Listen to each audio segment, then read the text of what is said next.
Rolex es una de las marcas más lujosas del mundo, con un valor de alrededor de 10.000 millones de dólares. Su historia se remonta un siglo atrás y comenzó con un niño huérfano, quien pasaba por una infancia deprimente. Sin otra cosa más que su determinación de superar sus desafíos, huyó de su pueblo natal y se mudó a otro país. Después de algunos años de esfuerzo, decidió seguir su pasión y abrió un negocio de relojería. Sin embargo, nunca se imaginó que esta decisión lo llevaría a ser pionero en relojes de pulsera, cambiando toda la industria por completo y creando un imperio de miles de millones de dólares. Hans Wilsdorf nació en Kulmbach, Alemania, el 22 de marzo de 1881, de padres Anna y Johann Daniel Wilsdorf. Era el segundo de 3 hijos. Su familia era dueño de un negocio exitoso que fue heredado de su abuelo vendiendo hierro, clasificando a la familia en la clase media. Desafortunadamente, su madre se enfermó durante los siguientes años y murió en 1892. Solo un año después, su padre también fallecería, dejando a Hans huérfano a la edad de 12 años. Ahora bajo la custodia de los hermanos de su madre, sus tíos inmediatamente vendieron el negocio de su familia y usó parte del dinero para su educación, poniendo a los 3 hijos en una grande y prestigiosa escuela llamada Ernestinum Coburg, en Bavaria, Alemania. Hans odió la decisión de sus tíos y cayó en depresión. Mientras vivía en la ciudad de Bavaria, Hans era visto como un forastero y a menudo los niños se burlaban de él debido a su religión. Para superar su triste infancia, Hans decidió concentrarse en la escuela, y a medida que fue creciendo, entendió que, aunque no le gustaba la decisión de sus tíos, fue un factor importante para su éxito en el futuro.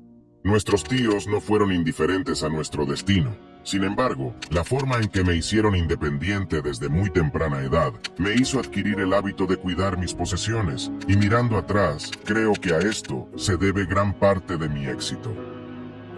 Hans disfrutaba leer libros y se hizo un estudiante bastante brillante en la escuela. Las materias en las que más destacó fueron matemáticas y lenguajes, donde aprendió inglés y francés. Siempre tenía curiosidad por viajar y sabía que aprender idiomas sería muy útil, lo que eventualmente jugaría un papel importante en su carrera. Durante la escuela, se hizo amigo de un niño suizo, quien le contaba historias de su lugar de nacimiento en Le Chaux-de-Fonds, una ciudad ubicada en Suiza, que era muy conocida por su larga historia en la industria relojera. Y Hans se volvió muy intrigado por este lugar. Un día, Hans se cansó de su estilo de vida y dejó la escuela en Alemania para mudarse a Ginebra, Suiza. A la edad de 19 años, consiguió trabajo como aprendiz para una empresa que exportaba perlas a nivel internacional. Esta empresa compraba perlas de varios mercados y las apartaban, clasificaban y empaquetaban para venderlas a joyeros. Hans se dio cuenta de que en realidad la empresa no estaba creando nada nuevo, pero aún estaba teniendo muchas ganancias. Allí se sumergió para aprender sus tácticas comerciales y empezó a ganar buen dinero para su edad.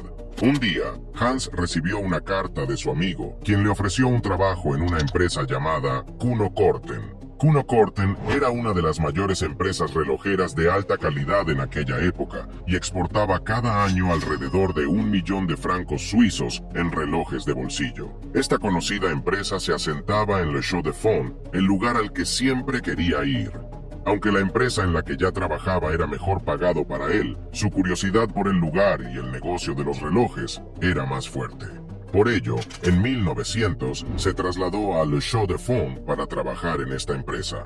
Fue contratado como ayudante y cajero gracias a su habilidad para escribir y leer en inglés que aprendió en la escuela, y ganaba un salario mensual de 80 francos suizos. También era responsable de dar cuerda a cientos de relojes de bolsillo todos los días y verificar que fueran precisos. Adquirió una tremenda curiosidad por la relojería y obtuvo una gran cantidad de conocimientos sobre cómo se producían todo tipo de relojes.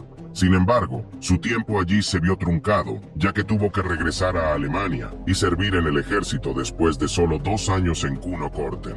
Luego de su servicio militar, a los 22 años se mudó a Londres, Inglaterra, para trabajar en otra empresa de relojes de alta calidad. Allí asumió un papel más importante y se hizo encargado de aumentar las ventas de su empresa. Durante los 2 años que estuvo allí, logró encontrar más clientes para la empresa y aumentó sus ventas con el paso del tiempo. Para entonces, ya estaba pensando en abrir su propio negocio de relojes y estaba aprendiendo todo lo posible para ampliar sus conocimientos en su futuro negocio. Durante esos años, también conoció a su futura esposa, Florence Frances May Crotty, y se casaron poco tiempo después.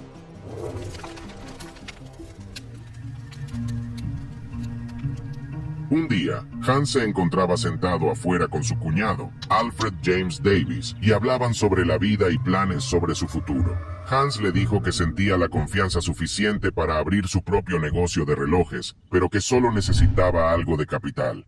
Alfred sí tenía el dinero, y sabía lo apasionado que era Hans con los relojes. A pesar de ser muy joven, Alfred se arriesgó con el alemán, y le dijo que lo ayudaría en su aventura comercial, y que estaba listo para invertir su dinero. Se dieron la mano, y en 1905 fundaron Wilsdorf and Davis Limited, que eventualmente se convertiría en Rolex unos años más tarde. Se asociaron con una compañía suiza de relojes llamada Hermann Eigler, que tenía su sede en Suiza, y comenzaron a importar aparatos de relojerías del país suizo a Inglaterra, colocándolos en cajas de relojes. También abrieron una oficina en Viena, Suiza, para favorecer su asociación allí.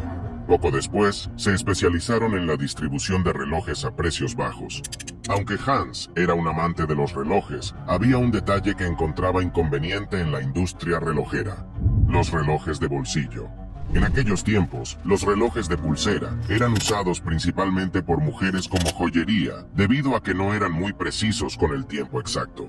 Estos relojes eran mucho más pequeños que los relojes de bolsillo y consistían en movimientos más pequeños, lo que llevaba a que el reloj fuera más rápido o lento que el horario normal, debido a pequeños y complicados detalles en los movimientos. Esta era la razón principal por la que los relojes de bolsillo eran más populares en aquellos tiempos y eran considerados masculinos debido a su tamaño voluminoso, pero para Hans, él lo encontraba inconveniente para usar. Le molestaba cada vez que tenía que meter la mano en el bolsillo para ver la hora, especialmente cuando tenía las manos ocupadas. Hasta entonces, se pensaba que era casi imposible crear un reloj de pulsera perfecto que pudiera mostrar la hora exacta de forma consistente y ser de uso diario.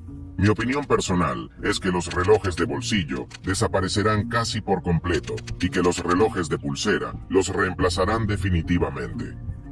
Hans predijo que, tarde o temprano, los relojes de pulsera iban a ser la nueva norma para todo el mundo, y se comprometió por completo a encontrar la manera de crear el reloj de pulsera perfecto para ello. Durante los siguientes años, viajó por muchos países de Europa y conoció a varios relojeros para discutir sobre los pequeños detalles de los relojes. Durante esos años, ya comenzaba a lanzar sus propios relojes de pulsera, comenzando el mismo año en que fundó su empresa. Un reloj tras otro, estaba trabajando en la creación de un reloj de pulsera confiable y de mejor calidad para hombres y mujeres, aplicando lo que aprendió de otros relojeros a lo largo de su viaje. Poco después, su empresa comenzó a ganar popularidad y para 1908 ya era una de las empresas más grandes de la industria relojera en Inglaterra.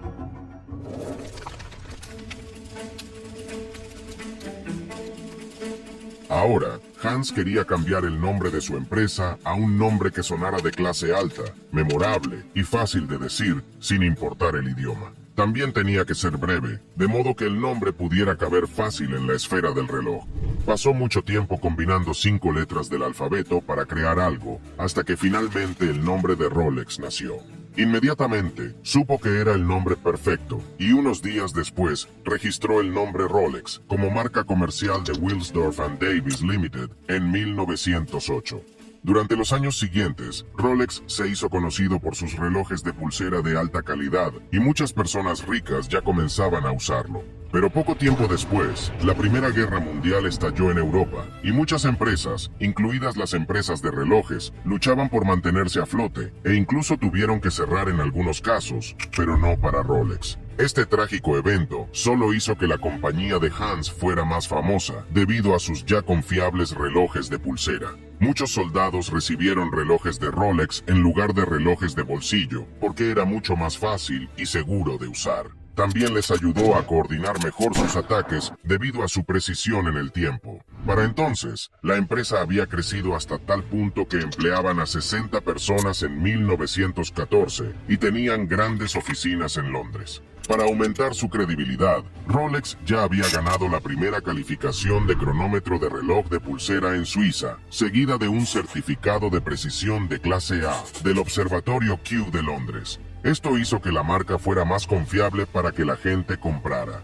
Pero no todo fue fácil y sencillo para Hans. En 1914, los británicos aplicaron un impuesto de importación del 33% a todas las empresas registradas en Gran Bretaña que exportaban bienes a través de fronteras internacionales. Se convirtió en una gran preocupación para Hans, por lo que trasladó la sede de su empresa de Londres a Viena, Suiza, para evitar estos impuestos. Otra razón del movimiento de su sede fue debido a la Guerra Mundial, ya que la gente de Gran Bretaña comenzaba a sentir odio por los alemanes. Dado que el nombre Hans Wilsdorf era claramente alemán, y aunque él ya había registrado la marca Rolex desde 1908, Hans todavía usaba el nombre de Wilsdorf and Davies Limited en Inglaterra, que estaba siendo mal visto y menospreciado. Esto también lo llevó a cambiar por completo el nombre de su empresa de Wilsdorf and Davies Limited a Rolex Watch Corporation Limited en 1915.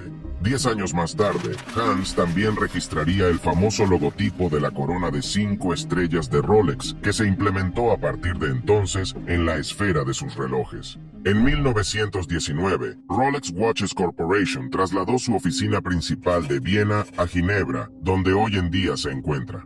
A partir de ese momento, la empresa se centró en la fabricación de los movimientos de los relojes en Viena y los transportaba a Ginebra, donde verificaban cuidadosamente que los movimientos fueran precisos y terminarlas con su diseño de alta calidad, y después lanzar sus productos. Es aquí en Ginebra donde Hans haría todo lo posible con su equipo para mejorar la innovación técnica del reloj de pulsera. Debemos lograr hacer una caja de reloj tan ajustado que nuestros movimientos estén permanentemente garantizados contra daños causados por el polvo, transpiración, agua, calor y el frío. Solo así se asegurará la precisión perfecta del reloj Rolex. Gracias a su paciencia y determinación, finalmente valió la pena, y a lo grande. En 1926, Rolex lanzó su nuevo modelo que cambiaría para siempre la industria relojera, el Rolex Oyster, el primer reloj de pulsera verdaderamente impermeable de la historia. Este nuevo modelo estaba sellado con una caja muy ajustada que brindaba una protección óptima para los pequeños movimientos del reloj en su interior, lo que lo hacía resistente al agua. Hans sabía que esto era revolucionario y que la gente sin duda estaría interesada en él, pero decidió esperar la oportunidad perfecta para presentarlo al mundo de una manera muy creativa.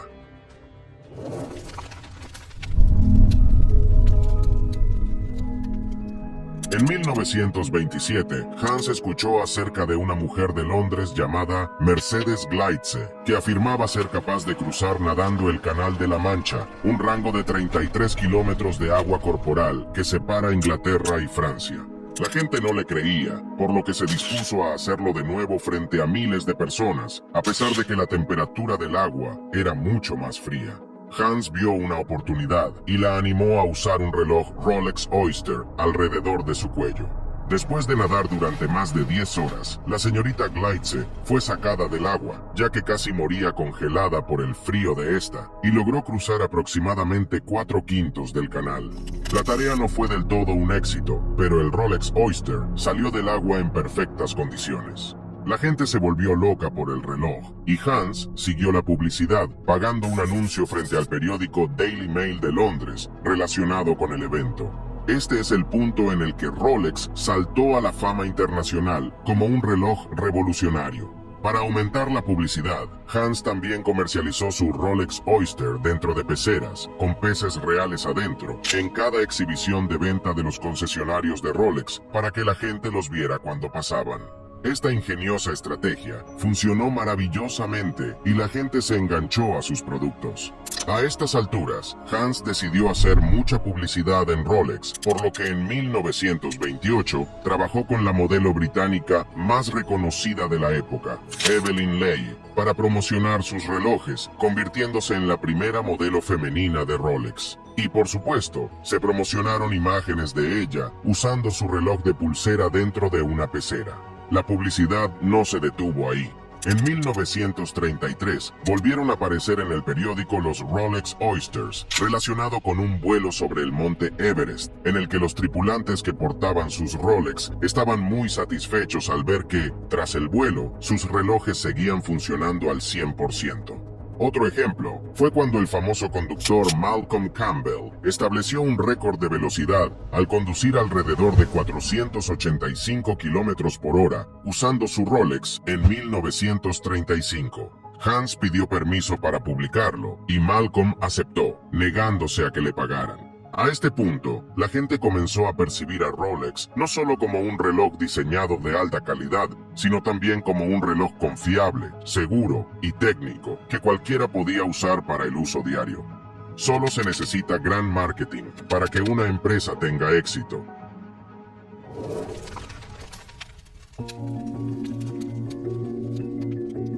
Durante estos tiempos, Rolex continuó fascinando a la gente cuando presentó su modelo actualizado, el Rolex Oyster Perpetual, en 1931, que fue el primer reloj de pulsera impermeable y de cuerda automática.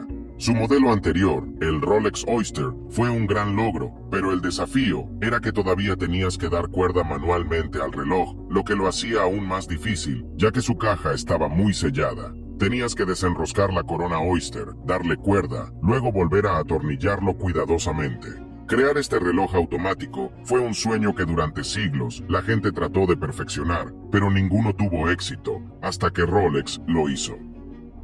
Entre 1934 y 1940, Hans también produjo algunos relojes de alta calidad fuera de la marca Rolex y los registró con su propio nombre, pero se suspendió debido al odio que los mercados francés, británico y estadounidense tenían hacia Alemania. A pesar de todos sus logros, Hans aún tenía ciertas dificultades para entrar en el mercado y tuvo que esforzarse el doble para crear una empresa exitosa debido a su nombre alemán. Cuando estalló la Segunda Guerra Mundial, Rolex recibió un duro golpe esta vez. Se volvió difícil y costoso exportar productos fuera de Suiza a otros grandes mercados de Europa. Hans estaba frustrado por la situación y para su mala suerte, otra tragedia cayó. Su esposa falleció en 1944. Para conmemorar a su esposa, Hans estableció la Fundación Wilsdorf, una organización benéfica para causas sociales. Cabe mencionar que poco antes de que Hans muriera, transfirió el 100% de la propiedad de Rolex a la Fundación Wilsdorf, que hasta el día de hoy todavía posee y controla Rolex. Por lo tanto, Rolex nunca se hará público ni se venderá, ni pagará impuestos porque prácticamente es una organización benéfica. En cuanto terminó la Segunda Guerra Mundial, Rolex comenzó a crecer, y tremendamente. Para darte una idea, en 1946, Rolex vendió su cronómetro Rolex certificado número 50.000, que comenzaron a certificar hace 20 años. Al año siguiente, en 1947, sus ventas alcanzaron el cronómetro Rolex certificado número 100.000, duplicando en un solo año las ventas de las dos últimas décadas. Su éxito fue seguido por su nuevo modelo, que se lanzó en 1945, el Rolex Datejust, el primer reloj de pulsera automático resistente al agua, que indicaba la fecha del mes en la esfera. A esto le siguió otro modelo revolucionario casi 10 años después, el Rolex Day-Date, el primer reloj de pulsera impermeable y automático, que no solo incluía la fecha del mes, sino también el día de la semana. Este tipo de relojes todavía se ven hasta el día de hoy, que suele ser el estándar para el uso normal de los relojes de pulsera. Durante la década de los 50, Rolex siguió lanzando una serie de relojes innovadores, destinados a actividades intensas. El más legendario fue el Rolex Submariner, presentado en 1953. Fue el primer reloj de pulsera impermeable para buceo profundo, que podía alcanzar hasta 100 metros de profundidad en el océano, sin volverse disfuncional. Hans Wilsdorf, falleció en el año 1960. Después de su muerte, Rolex comenzó a considerarse más hacia la marca de lujo que es hoy. La empresa centró su marketing más en ser una colección de relojes exclusiva para gente de la alta sociedad, lo cual funcionó. Otro factor a tener en cuenta es que en 1985, Rolex comenzó a fabricar sus relojes con 904L, un acero muy duradero y caro, convirtiéndose en el primer reloj en hacerlo, lo que es una de las razones de sus elevados precios. Hoy en día, Rolex sigue siendo la marca de relojes más reconocida del mundo. De un niño huérfano con una infancia dura, Hans Wilsdorf siguió su propio camino y es el responsable de cambiar la industria relojera a lo que hoy en día conocemos. Su pasión por el diseño y la innovación técnica lo han colocado en la lista de uno de los hombres más influyentes de la industria y su legado se puede ver hoy en cada persona que lleva un Rolex. Gracias por quedarte hasta el final. Asegúrate de suscribirte y darle like al video. Hasta la próxima.